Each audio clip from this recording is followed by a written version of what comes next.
Shalom, sahabat Lexio Divina yang dikasihi Tuhan Yesus Kristus. Episode kedua dari seri Kedagingan, Racun Hubungan, kita akan membahas dua sikap destruktif terhadap relasi sosial kita, yaitu iri hati dan cemburu.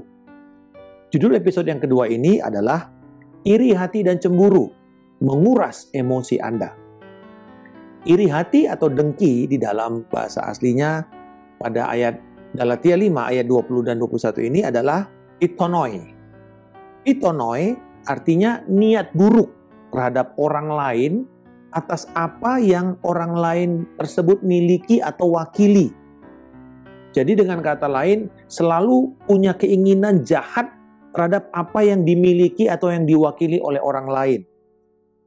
Kalau dosa lain itu, dosa-dosa lain, itu ibarat kail selalu punya umpan. Contohnya, hawa nafsu. Itu umpannya apa? Menawarkan kegembiraan dan pelarian. Keserakahan. Itu menawarkan sebuah janji, kekayaan, dan kesenangan. Gosip. Itu menjanjikan kekuatan atau merasa masuk ke dalam sebuah lingkaran dalam. Banyak dosa-dosa lain itu selalu punya iming-iming di depan yang nantinya kemudian karena bersifat sementara, ujungnya tetap menghancurkan. Tetapi iri hati atau dengki justru hanya hanya kail tanpa ada umpan sama sekali. Ada nggak di sini yang mau memancing cuman pakai kail tok, nggak ada umpannya? Orang bilang ini kayaknya midit banget gitu ya, pelit banget, masa kasih umpan aja nggak mau. Itulah iri hati atau dengki.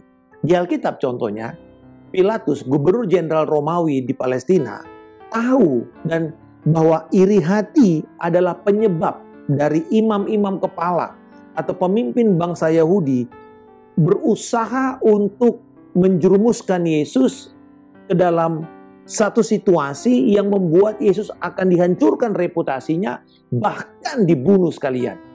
Di dalam Matius 27 ayat 18 dikatakan, ia Pilatus memang mengetahui, saudara perhatikan, dia tahu bahwa mereka telah menyerahkan Yesus karena dengki. Hal yang sama di dalam Markus 15 ayat 10. Pilatus tahu bahwa imam-imam kepala ini yang menyerahkan Yesus karena kedengkian mereka.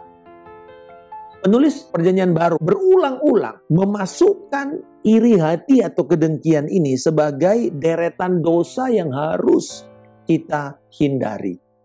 Nah, kedengkian merusak relasi kita karena merasa bahwa orang lain itu tidak boleh memiliki apa yang mereka miliki atau yang mereka wakili. Sebagai contoh, kembali lagi kepada kasusnya Yesus dan imam-imam kepala. Imam kepala dan pemimpin bangsa Yahudi iri kepada apa yang Yesus miliki. Apa yang Yesus miliki? Yesus itu memiliki kasih dan belas kasihan kepada orang-orang berdosa yang membuat dia bisa masuk ke sana, melayani mereka, diterima, lalu kemudian bahkan Allah melepaskan kuasa mujizat kesembuhan kepada orang-orang ini.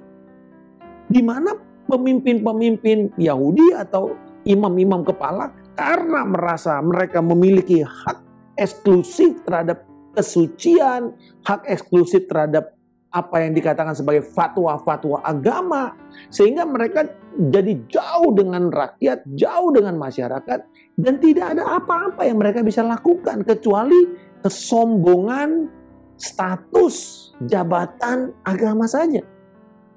Tapi tidak menjamah hidup orang lain. Nah, ketika Yesus kemudian begitu banyak menjamah hidup orang dan orang-orang datang mengeluh-elukan, mereka iri. Lalu kemudian mereka iri melihat mujizat-mujizat yang Yesus kerjakan, yang hanya Allah yang bisa memberikan endorsement-nya itu. Membangkitkan orang mati itu tidak bisa kecuali Allah. Menyembuhkan orang kusta itu tidak bisa kecuali Allah. Para pemimpin ini dengki sekali, marah sekali ketika Yesus mampu melakukan itu. Yang kedua, kecemburuan atau zelos. Kata zelos ini memiliki makna positif dan negatif. Kata ini bisa digunakan secara positif, artinya membangkitkan semangat, membangkitkan pengabdian yang kuat, ya, zealous for God. Firman Tuhan mengatakan bahwa Roh itu diinginkan dengan cemburu di dalam kitab Yakobus. Allah mau kita betul-betul eksklusif dengan Roh Kudus, yang tidak boleh ada yang lain. Seperti menikah gitu, tidak boleh lirik kiri lirik kanan lagi kepada pasangan orang-orang lain kecuali pasangan saudara. Tetapi di dalam konteks Galatia pasal yang kelima ini, kata zelos di sini memiliki makna atau konotasi negatif. Artinya, perasaan kebencian yang sangat negatif terhadap kesejahteraan orang lain, atau menginginkan apa yang orang lain punya. Hal yang sama. Ini sama seperti dia tidak suka orang lain itu diberkati, tidak suka seseorang itu dipromosikan, atau mendapatkan hadiah, atau berkat, atau kasih karunia, atau mungkin dia lagi dipakai Tuhan. Dia kesel sekali. Kok dia bisa, kok saya enggak? Kok dia bisa populer, kok saya enggak? Kedua sikap ini jelas-jelas menimbulkan kerusuhan, pertikaian, perpecahan. Bahkan orang akhirnya tidak segan-segan untuk mencuri, membunuh, atau menceraikan satu sama lain, memisahkan satu sama lain karena kebencian. Sebab mereka tidak bisa memiliki apa yang orang lain miliki. Mereka tidak mendapat apa yang orang lain dapatkan. Kedua perbuatan daging ini jelas-jelas berakar dari keegoisan, mementingkan diri sendiri.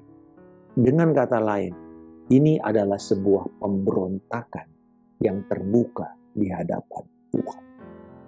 Begitu mengerikan sekali iri hati dan kecemburuan. Dan ini dosanya si setan. Inilah dosanya setan. Dia iri kepada apa yang Tuhan miliki. Dia tidak bisa mencipta. Akhirnya dia berusaha merusak semua apa yang Tuhan buat. Dia menghancurkan semua yang Tuhan ciptakan. Dia nggak mampu. Dia tidak memiliki kuasa seperti apa yang Allah miliki. Tetapi dia bisa bermain, menipu orang-orang sehingga orang-orang datang kepada dia dan bukan kepada Allah. Bila kita ingin lepas dari dosa ini, kita mesti sadar bahwa iri hati, dengki, dan kecemburuan adalah sebuah pemberontakan terhadap Allah. Karena dosa ini selalu mempertanyakan rencana, pilihan-pilihan, serta kebaikan Tuhan kepada manusia. Dan itu kan modusnya si setan, mempertanyakan, betulkah Tuhan mengatakan bahwa kamu tidak boleh makan buah ini? Nanti kalau kamu makan, kamu mati. Dia berusaha mempertanyakan sehingga membuat kita juga bertanya-tanya. Jadi curiga kepada Tuhan. Dan itulah alasan dan dasar orang meniupkan perpecahan dari kedengkian.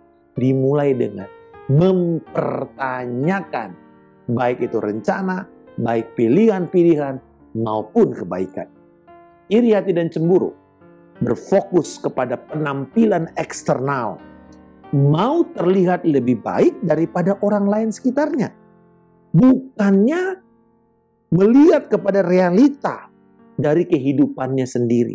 Inilah yang menguras energi kita.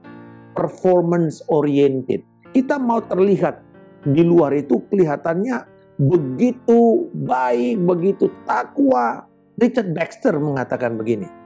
Dia mengingatkan setiap orang percaya untuk tidak menginginkan terlihat saleh di depan banyak orang, terlihat rohani di depan banyak orang, di depan media sosial. Tetapi lebih berharga untuk Anda menginginkan hidupmu sungguh-sungguh menghasilkan kesalehan itu. Hidupmu sungguh-sungguh menghasilkan kerohanian yang sejati, bukan kelihatannya rohani.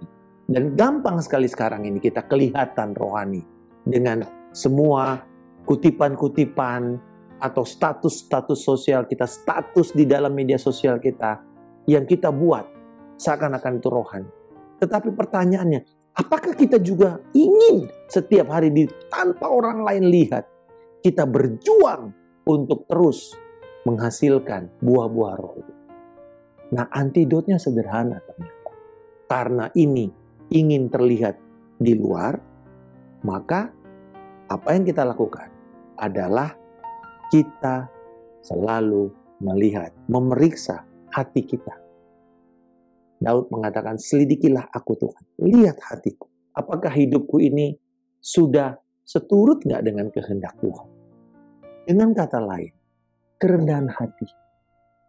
Kerendahan hati berarti kita menginginkan atau kita mengizinkan Roh Kudus itu bekerja dalam hidup kita. Nah, seringkali kalau Roh Kudus bekerja itu, dia memakai kesulitan, kesukaran, bahkan disiplin ilahi sebagai cara Allah mengikis iri hati dan kecemburuan kita. Dia sengaja pakai keadaan sulit. Dia sengaja bahkan mengizinkan kita masuk di dalam kondisi yang sangat tidak enak, seperti yang terjadi kepada Ayub. Seperti yang terjadi pada Yesus di kayu salib. Tidak enak, tidak nyaman. Paulus mengalami itu.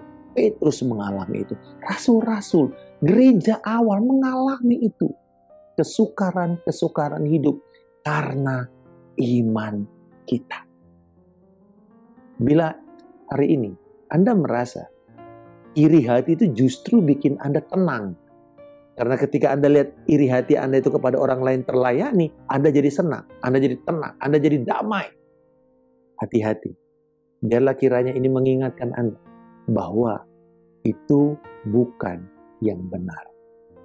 Atau sebaliknya, Anda menyadari, aduh iya betul, aku susah nih dengan firman ini, kayaknya aku terus cemburu, aku dibakar dengan kedengkian kepada tetanggaku, kedengkian kepada orang lain, kok kayaknya dia lebih hebat, dia lebih cepat dipromosikan daripada saya. Biarkan hari ini engkau melihat bahwa kita tidak terganggu dengan keadaan itu. Tetapi kita melihat kepada firman Tuhan yang mengingatkan kita hari ini. Untuk kita hidup dengan kerendahan hati. Izinkan dirimu dipenuhi. Dipenuhi berarti apa? Pasif. Dipenuhi. Kita izinkan Roh Kudus bekerja. Bagaimana cara mengizinkan Roh Kudus bekerja? Lihat kepada Yesus. Lihat kepada Kristus yang telah lebih dahulu berjalan di dalam kerendahan hati. Lalu kemudian kita mengatakan, Tuhan, biarkanlah Roh-Mu bekerja di dalam aku. Dan sebagai hasil nanti gampang kita lihat. Satu, ketika orang lain diberkati, kita bersuka cita dengan mereka. Tetapi juga ketika orang lain mengalami kedukaan, orang yang sepertinya menjadi saingan kita itu sedang mengalami kedukaan, kita tidak bersenang-senang, kita tidak ketawa, tapi kita justru akan sedih dan akan berduka. Dan bahkan kita mengatakan, Tuhan, ampuni mereka, berkati mereka, tolong mereka Tuhan, supaya mereka mendapat yang terbaik melalui keadaan ini.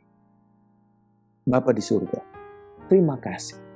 Kalau hari ini Engkau mengingatkan kami lewat Roh-Mu Tuhan, untuk kami menjaga hati kami dari kedengkian, dari iri hati, dan dari kecemburuan yang menghancurkan hubungan kami dengan Engkau dan dengan sesama kami. Oh, kiranya kami terus melihat kepada Yesus yang bahkan rela melewati penderitaan di kayu salib, kehilangan segala sesuatu demi membuat kami bisa punya relasi yang intim dengan Bapa Surgawi. Terima kasih Tuhan untuk kebenaran yang memerdekakan kami ini. Dan biarlah kami berjalan senantiasa di dalam kerendahan hati untuk sungguh-sungguh kami bekerja dengan kesungguhan menjalani proses-proses yang Engkau izinkan terjadi dalam hidup kami. Di dalam nama Tuhan Yesus Kristus, kami telah berdoa dan mengucap syukur. Haleluya. Amin. Salam kemenangan. Saya Pendeta Markus Simanjuntak.